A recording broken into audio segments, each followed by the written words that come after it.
পর সেই অগাস্ট থেকে আপনি বলে আসছেন যে আওয়ামী লীগকে বাদ রেখে নিষিদ্ধ করে নির্বাচন, গণতন্ত্র ঠিকঠাক চর্চা হবে না। আমি প্যারাফ্রেজ করছি, correct me if I am রং। প্রধান উপদেষ্টা ডক্টর মোহাম্মদ ইউনূসও সম্প্রতি সরাসরি বলেছেন বিএনপি যেহেতু চায় না সেহেতু আওয়ামী লীগকে নিয়েই নির্বাচন হবে। আওয়ামী লীগ নিয়ে আপনাদের এই অবস্থানের কারণ কি? প্রতিপক্ষের নিষ্ক্রিয়তার মধ্যে আমার মনে হয় এই জায়গায় বলতে বাধ্য হচ্ছি, জি এই জায়গায় বলতে বাধ্য হচ্ছি যে প্রফেসর ইউনূস সাহেব সঠিক, আমরা যেটা বলেছি সেটা সঠিকভাবে তিনি প্রেজেন্ট করেন নাই। কারণ আমরা চাই এ কথা আমরা কোথাও বলিনি। আমরা বারবার এই একটা কথাই বলে এসেছি যে আওয়ামী লীগ একটা রাজনৈতিক দল, সে রাজনীতিতে থাকবে কিনা, নির্বাচন করবে কিনা, it will be decided by the people, not by any particular political party. আমি একটা রাজনৈতিক দল, আওয়ামী লীগ একটা রাজনৈতিক দল। আমি মনে করি এটা আমাদের জন্য শোভনীয় নয়, শালীন নয় যে আরেকটা দল থাকবে কি থাকবে সেই সম্পর্কে কমেন্ট করা। ওকে, পরিষ্কার। নির্বাচনেই সিদ্ধান্ত হবে যে আওয়ামী লীগ থাকবে কি থাকবে না। তাহলে হচ্ছে যে আপনাদের সাথে এইটা নিয়ে ডক্টর ইউনূসের আসলে সেই অর্থে কথা হয় না। আপনি বললেন যে সেটা আসলে হয়তো ওনার কাছে ভুল উপস্থাপন করা হয়েছে বা উনি ভুল বুঝেছেন। আমি জানি না উনি কিভাবে বলেছেন, এটা ওনার বক্তব্য, কিন্তু আমরা এই ধরনের কোনো বক্তব্য দেইনি। দর্শকদের মধ্যে অনেকেই একটি প্রশ্ন করছেন, একটু একটু যেটি হচ্ছে যে আপনি গত 15 বছরের, বা যদি আমি বলি যে শেষ 7-8 বছরে আপনি অনেক বেশি যার সাথে মাঠের রাজনীতিতে আপনার কথার লড়াই হয়েছে, সে ওবায়দুল কাদের সাহেব একবার বলেছিলেন যে আপনার বাসায় গিয়ে উঠবেন এবং উনি এখন কোথায় আছেন সেটি জানেন না।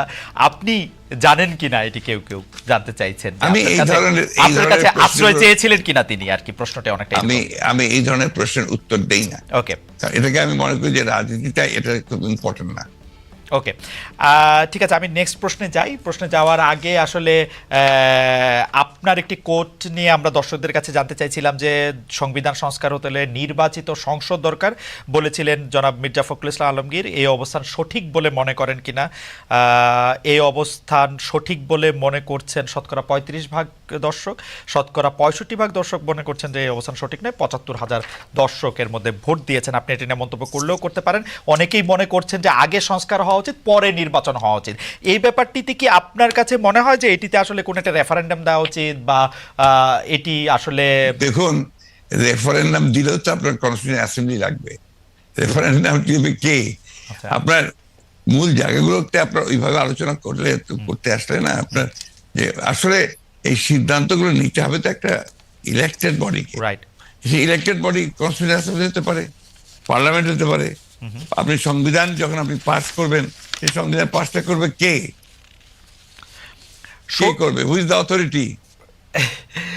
সংবিধান নিয়ে যখন কথা উঠলো তখন আরেকটা জনপ্রিয় কথা এরকম যে এই সরকারের আসলে সংবিধানের এত অনুগামী হওয়া দরকার ছিল না যে আসলে সংবিধানটাকে, আপনি কি এটা কেন সরকারের সংবিধান নিয়ে অনুগামী হওয়া দরকার ছিল না কেন? কারণ এটি ফ্যাসিস্ট হাসিনার সংবিধান, মানে যারা যেটি বলছেন সেটির কথা আমি বললাম আর কি।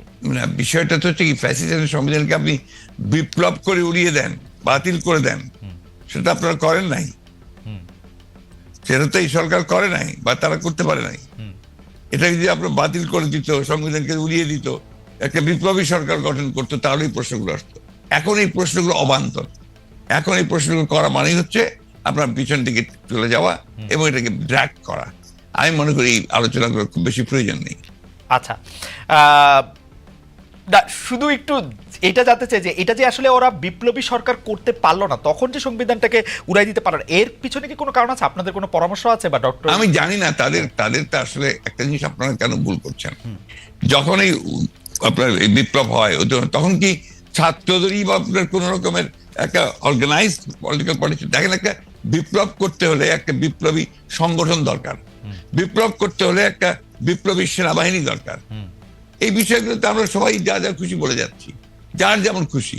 এটা ঠিক না তো।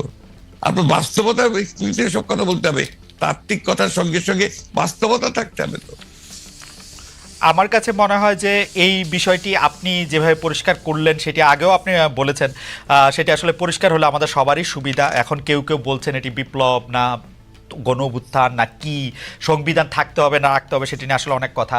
রাষ্ট্রপতি নিয়ে আপনার এগুলো নিয়ে আমার খুব মাথা ব্যথা নাই ভাই। আমি আপনাকে খুব পরিষ্কার করে একটা কথা বলি, খালেদ সাহেব। জি, I am a totally a Democrat. আমি একটা আপাদমস্তক গণতন্ত্র বিশ্বাসী মানুষ, এবং এই গণতন্ত্র বিশ্বাসী মানুষ বলে আমি গণতন্ত্রের কথাই সরকার বলি। এটা তো হয়তো কেউ এগ্রি করবে, কেউ এগ্রি করবে না, কেউ বিভিন্ন কথা বলবে, কেউ বুঝতে পারবে না, কিন্তু আমি এটা বুঝি যেহেতু একসময় বিপ্লবী দল করেছি, একসময় বিপ্লবের কথা বলেছি, বিপ্লবও করেছি, যুদ্ধও করেছি। আমি যেটা বুঝি সেটা হচ্ছে যে বিপ্লব যদি কেউ করতে চায় তাহলে তাদেরকে বিপ্লবী সংগঠন লাগবে, বিপ্লব যদি করতে হয় তাদেরকে বিপ্লবী সেনাবাহিনী লাগবে, তা নাহলে ওই বিপ্লবকে এক মুহূর্তের জন্য কন্টেইন করা যাবে না। ওকে, আপনি গণতন্ত্রের কথা বলেন বলেই আপনার কাছে আসলে আমাদের প্রশ্ন বারবার যে আপনি সব মানুষের সমান অধিকারের কথা, গণতন্ত্রের কথা বলতে গিয়ে আপনি সব মানুষের সমান অধিকারের কথা বারবার বলছেন, সবার নিরাপত্তার কথা বলছেন, অথচ শাহবাগে সোমবার আন্দোলনরত সনাতনীদেরকে যুবদলের নেতৃত্বে লাঠিসোঁটা দিয়ে ধাওয়া দেওয়া হয়েছে বলে আমরা পত্রিকায় পড়েছি। আমরা যে কাজ প্রশাসনকে, পুলিশকে, সরকারি দলের লোকজনকে করতে দেখি, সেই দায়িত্ব আসলে যুবদল কেন নিচ্ছে? আপনি এটা নিয়ে কিছু বলবেন? এই দায়িত্বটা যুবদলের উপরে কেন চাপাচ্ছেন আপনারা? যুবদল যে করেছে তার প্রমাণ আছে? কেন ওয়াই দিস এই ধরনের বক্তব্য যাওয়ার চেষ্টা হচ্ছে কেন? আপনি সবসময় আমরা লক্ষ্য করেছি যে একটা এই ধরনের ঘটনাগুলোর সঙ্গে বিএনপিকে জড়িত করার চেষ্টা করা হয়। এই ধরনের ঘটনাগুলোর সঙ্গে এটা কোনো মতেই বিএনপির সঙ্গে কোনো সম্পর্ক নেই। এটা was the government, the police, তারা করেছে এটা।